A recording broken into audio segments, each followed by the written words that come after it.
Bismillahirrahmanirrahim. Assalamualaikum warahmatullahi wabarakatuh. Alhamdulillah wassalatu wassalamu ala Rasulillah wa ala alihi wa sahabatihi wa mawalah. Rabbi syrah li sadri wa yassir li amri wahlul 'uqdatam min lisani yafqahu qawli. Allahumma arinal haqqa haqqa warzuqna ittiba'ah wa arinal batila batila warzuqna ijtinabah.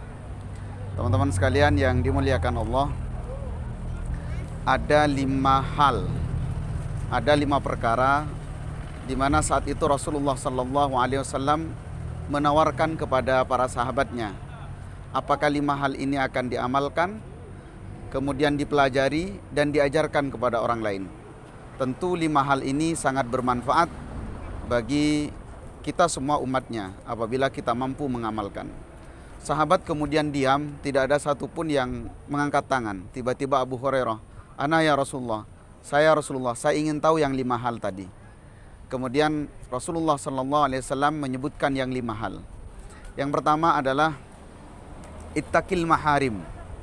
Takutlah terhadap yang diharamkan oleh Allah. Takun a'badan nas. Maka kamu akan menjadi manusia yang paling menghambakan diri kepada Allah. Orang yang takut kepada yang diharamkan Allah adalah sebaik-baik hamba Allah. Orang yang berjarak dengan yang diharamkan oleh Allah adalah sebaik-baik muhajir, adalah orang-orang yang terbaik di dalam hijrahnya.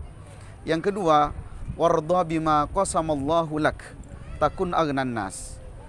Yang kedua adalah ridhalah, rela, gembira dengan apa yang dibagikan oleh Allah, maka engkau akan menjadi manusia paling kaya. Kita qanaah, kita menerima dengan pemberian Allah. Kita ikhlas, kita menerima dengan apa yang telah ditentukan oleh Allah terhadap diri kita. Meskipun, mohon maaf, mungkin secara sosial, status, keadaan segala macam, kita tertinggal dari yang lainnya. Tetapi apabila hati kita ridha, kita suka dengan pemberian Allah, maka sesungguhnya kita telah mencapai puncak kekayaan. Karena kaya itu adalah kayanya jiwa. Laisal ghina an kasratil ard. Bukan kaya itu karena banyak perhiasan. Walakinnal ghina ghinan nafs. Tapi kaya itu adalah kaya jiwa.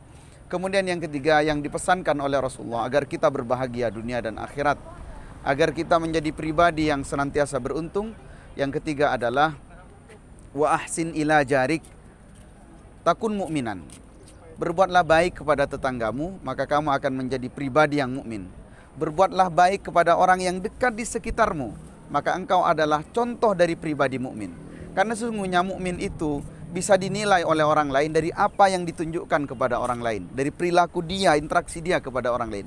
Ketika dia sudah berbuat baik kepada tetangganya, maka sesungguhnya dia mukmin yang sebenarnya. Di dalam riwayat lain disebutkan, "Man kana yu'minu billahi wal yaumil akhir falyukrim jarah." Siapa yang beriman kepada Allah dan hari akhir, maka muliakan tamunya. Karena maka muliakan tetangganya. Muliakan tetangganya. Kenapa?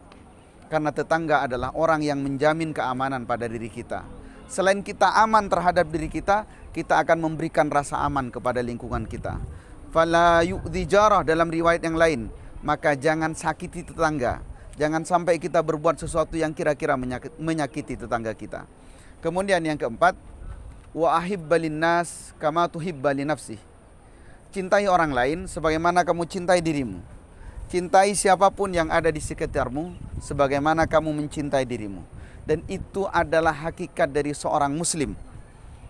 Jadi ketika kita mencintai orang lain, kemudian kita mengukur bagaimana rasa cinta kita pada diri kita, maka itu adalah aplikasi yang sebenarnya. Kita mengaplikasikan Islam yang sebenarnya. Ketika kita mampu menunjukkan bahwa ini adalah Islam, maka sesungguhnya penilaiannya dilihat. Bagaimana bentuk perhatian kita kepada diri kita, kita ukur juga kepada orang lain. Kalau kita, mohon maaf, misalnya kita sakit dicubit, maka jangan lakukan kepada orang lain. Kalau kemudian ada kata-kata yang membuat kita terjatuh, jangan lakukan kepada orang lain.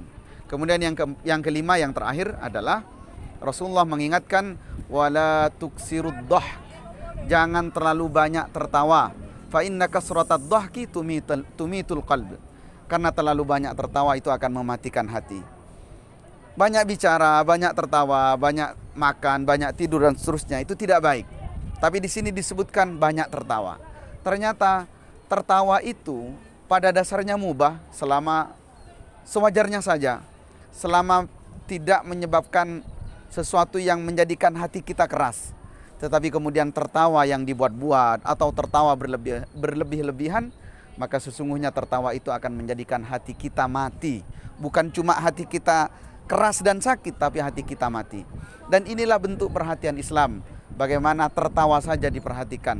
Ini adalah syumuliyatul Islam. Bahwa Islam itu menyeluruh ajarannya. Bukan hanya berpakaian, bukan hanya keluar rumah, bukan hanya masuk ke rumah dan seterusnya. Bahkan urusan tertawa pun dalam Islam telah diatur. Demikian, mudah-mudahan bisa memberikan manfaat bagi kita semua. Assalamualaikum warahmatullahi wabarakatuh.